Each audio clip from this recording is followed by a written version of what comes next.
उवाच दृष्ट्वेदं मानुषं रूपं तव सौम्यं जनार्दन इदानीमस्मि संवृत्तः सचेता प्रकृतिं गतः।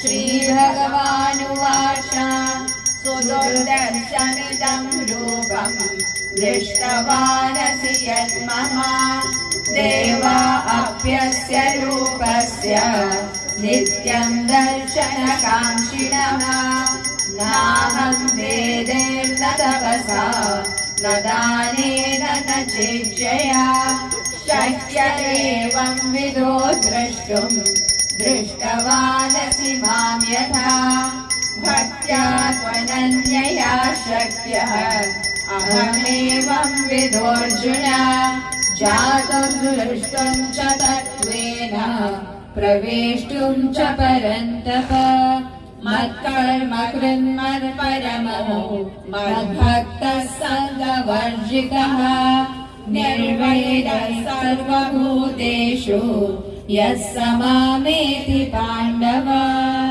हरि ओं तत्सद इति श्रीमद्भगवद्गीतासु उपनिषत्सु ब्रह्मविद्यायां योगशास्त्रे श्रीकृष्णार्जुन संवादे विश्वरूपदर्शनयोगो नाम एकादशोऽध्यायः।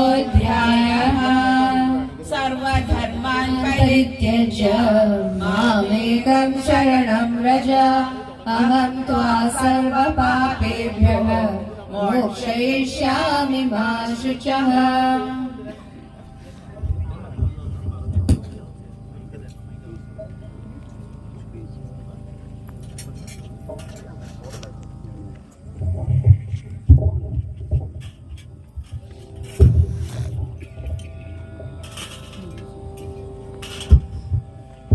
ഹരി ഓം.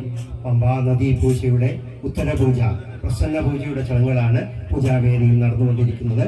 അതിന്റെ രാജോപചാരത്തിന്റെ ഭാഗമായിട്ടുള്ള ഗീതം സംഗീതാർച്ചന ഇപ്പോൾ വേദിയിൽ നടക്കാൻ പോവുകയാണ്.